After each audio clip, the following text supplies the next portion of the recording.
Now you will see a film.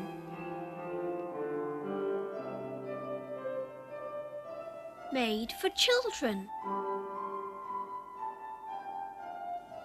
Perhaps. Hey everyone, welcome back to Wonderland Wednesday. Today we're going to be talking about the 1988 Czechoslovakian version of Alice in Wonderland. This was probably the weirdest version I've ever seen, and it was so weird that I was just planning on doing it myself because I didn't think Sarah would want to watch it. And then I ended up taking 4 pages of notes because I wanted to make sure I got everything in. But then Sarah decided she wanted to see it after all. So... kind of decided and then did it anyway. Like, yeah. Is this a bad decision? Okay, let's do it. So she watched it with me the other night, and now we're going to break down the weirdness for you. I wouldn't say that this is a disturbing version, because I'm sure there are disturbing versions. I would say this is more unsettling, perhaps, at times. I would say from the get-go, this is not a version for children. Even at the beginning, it says that it's for children, perhaps. Don't let your adult brain fool you into thinking that the child you are babysitting or whoever, the child that wanders into the room, can handle this version, because with their creative, innocent brains, if it had been me, there could have definitely been some scarring going on. Yeah. Like, please don't take for granted the sensitivity of children to socks eating through the floor. We'll get to that.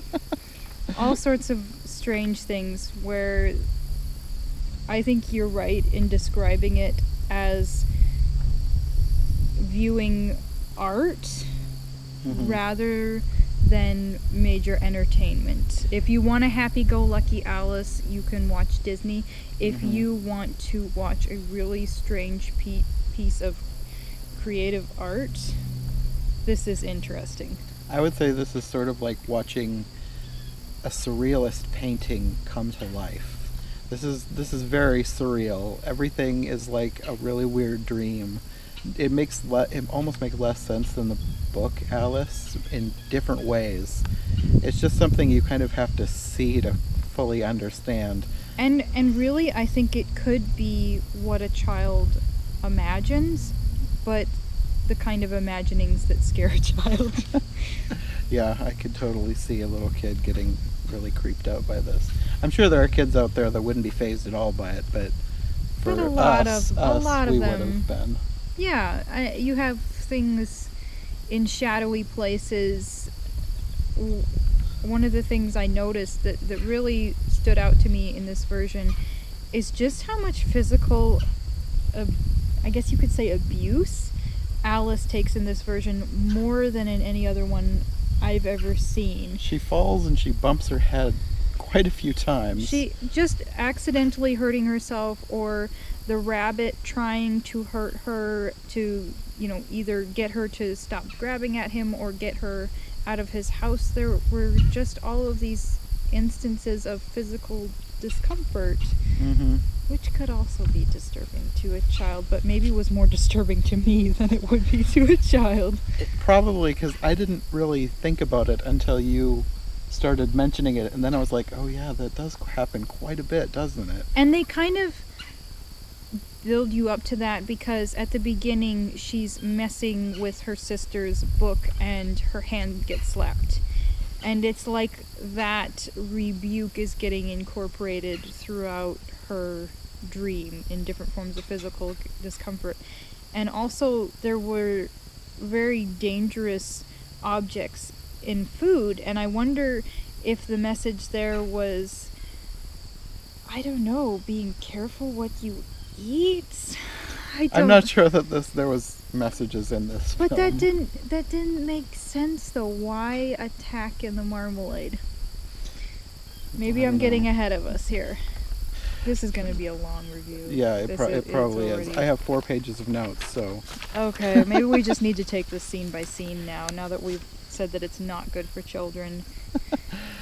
For starters, Alice is basically the only actress. Her sister's there very briefly at the beginning, but Alice basically holds this on her own the entire film. And she was a really good actress, I thought. She did a very good job. She was a beautiful little girl. A little girl. She's probably like somewhere between 6 and 8. I kind of hope that she wasn't in on everything that happened in the movie, that maybe some of these effects were added later, and I don't know, she would have been scared. For most of the movie, her face is very serious. She does smile a little bit and laughs maybe a couple of times. One of the things that will stand out to you is that she continually narrates the story, and generally as she's narrating something, they have a close-up of her mouth saying the words, and for this we were watching the dubbed over English version, and her lips are very dry, and the first time I watched it I was thinking, somebody get that girl some chapstick. Her lips are dry, and she's constantly speaking with spit strings in her mouth. Why they thought this was a good idea, I don't know. Maybe they thought that was just another layer to the story. It certainly makes it memorable. I found the original language to be interesting, and it would have been interesting to go through the movie and note all the differences. I noticed instead of ow, she said yow in the original language, but I wasn't curious enough to rewatch the whole film in Czech. When it starts, Alice is on the bank with her sister, and she's throwing rocks into the creek and then getting rebuked for messing with the book. Instead of her following the rabbit then, it transitions to her alone in her room, throwing rocks into her cup of tea. And one of the things I noticed upon the second watching was many of the things from Wonderland, if it can be even called Wonderland, I don't know. Nightmare Land.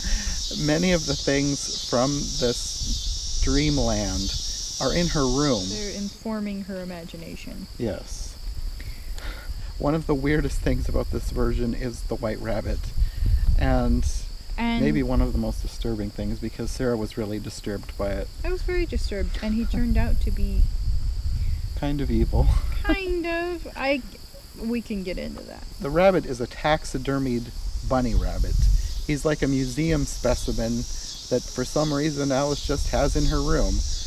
But what makes him even weirder is that they've put like giant googly glass eyes on him instead of cute little bunny eyes. And his teeth are exposed. Yeah, his teeth are always out, and he frequently chatters them.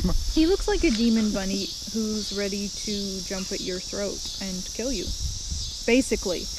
He's in this glass case with sand and a little what looks like a violet of some description and who knows what else. He comes to life, pulls his paws up, his front paws, which have been nailed down, and he bites off the nails and spits them down into the case. So already he's a disturbing character, and he pulls out a little drawer that has his clothes in it. These sort of stained gloves and a lacy collar, crimson jacket, crimson hat. His clothes look similar to like the royal clothes that he's worn in other versions, except dirtier and older. One of the things you'll notice about this film is the dilapidation in it. I think that they found really old locations, maybe maybe not an old castle, but a really old building with stone stairs and just worn wooden treads on top. Yeah. It looks like kind of a poor old area, and even the miniature house emulates that. Yeah, I think everything was supposed to look dirty. It kind of bespeaks a certain level of poverty. Yeah. I think it felt very purposeful. It didn't feel like that this was just where they happened to film. It felt like that it needed to be this way for the director's vision or whatever. The rabbit continually wants and or carries a pair of scissors with him. Instead of the fan and gloves, this is his thing. He takes those scissors, right, and breaks the glass. Then he leaves the room. Why Alice wants to follow him, some sort of sick curiosity, I guess. And through this whole thing, he's also leaking sawdust through a tear in his chest. That's where he stores his watch, and also where he kept some scissors, too. No, not scissors. There was something else. Was it scissors? He kept more than one thing in there, and he was constantly either wiping or licking the sawdust off of his watch. As he's leaving the room, just the edge of it, he walks out into a tilled field. A really lumpy tilled field. There's no door. It's just all of a sudden her floor ends and there's this lumpy field of barren dirt. Mm-hmm. And he's running up the hill, and they did this thing of having the camera attached to them or something. Well, not to the rabbit. The rabbit is not real, children. It's all stop motion, which is another, for some, a creepy touch. So you have partly this sight of them running up the hill, her following him, not together. He was constantly trying to get away from her. You would think it would have been the other way around, but no. But you have partly the sight of them running up the hill, but also from their eyes, what it would have looked like running up this hill. We could just go on and on forever. There was just so much to take in this movie, so much to talk about, that I doubt that we'll cover everything. And I have a feeling this is probably going to be my longest review yet. So at the top of this hill is a desk, which is also a recurring theme, and it's basically the shape of a nightstand. Mm-hmm. It looks like something that would either be in a living room next to a couch or next to a bed, because it's a small flat table with a single drawer. And the rabbit pulls open the drawer and disappears into it. Well, the rabbit claps his hand once. Oh, right. And the drawer opens and he jumps in and disappears. Which Alice later follows and tries to emulate this, but the drawer won't open for her claps. She's never able to get anything to happen with her claps in this film. And she's constantly trying these drawers, not able to get them open. Then she pulls out the knob and inserts an object or her pinky in the hole and pulls it open. She opens this drawer and it's filled with what look like architect tools. Yeah, like the triangle rulers. I should know these terms because I've taken many art classes, but there's compasses, protractors, those types of things. And she accidentally cuts her finger. She pokes her finger on the compass, and there's a little bit of blood. And surprisingly, that's like just about the only blood in this film. I was kind of expecting there to be more, but there wasn't. She just licks it off, pulls out the offending object, and carries on. You know, she's from Czechoslovakia. She's tough. So she climbs into the drawer, which I actually really liked this effect. I thought it was interesting. How did you do that? Yeah, I'm not sure exactly how they managed it, but it looked really well done. Yes. And when she's crawling in, basically it's like the drawer has grown bigger around her because she's crawling down a tunnel full of these drafting supplies. She hasn't even gotten to the rabbit hole effect here, which is also very different in this movie. She ends up finding the rabbit, who is eating a big pot of sawdust.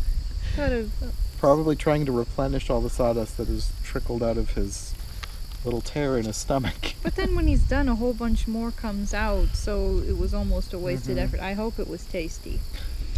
But he's eating this off of another one of these little desks, and he opens the drawer, pulls out a little safety pin, and pins his hole shut, and leaves once he spots Alice. And then Alice tries to eat some of the sawdust. Which is as nasty as you would suppose. After Alice spits out the sawdust, she then steps on a rake, which causes her to fall backwards into a bucket. The bucket splits open and she falls through a hole, but instead of falling down, she's apparently in an elevator now.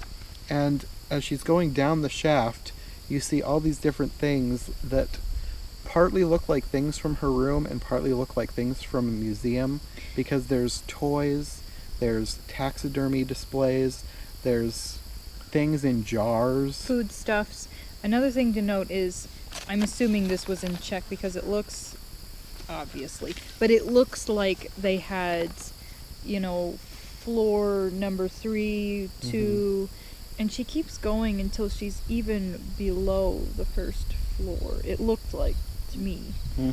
At some point, she hauls out what looks like a pot of marmalade with plastic wrap on top of it. It was kind of different. It was like stiff plastic wrap that she poked her finger through to get some marmalade out. And came up with a tack as well as marmalade. She got rid of the tack. Did she taste the marmalade? I don't think so. It was messed up. But she just keeps going, and she couldn't really, it really did emulate the rabbit hole in that she didn't mean to be falling down this hole. It's their take on that scene. You just have to roll with it.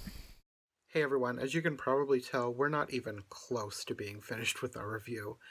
I put together the first cut of this video and it was almost an hour long. We had so much stuff to say and I really don't want to lose it all, but I also don't have time to work on an hour's worth of video. So instead of cutting it down and losing a whole lot of what we talked about, I decided I'm going to cut this into 3 parts. I probably could have done 4, but I really don't want to take 4 weeks, an entire month, to talk about this. So between this week and the next 2 weeks, we're going to have 3 extra long videos, all talking about the same movie. So come back next week for part 2. Thanks for watching. Bye.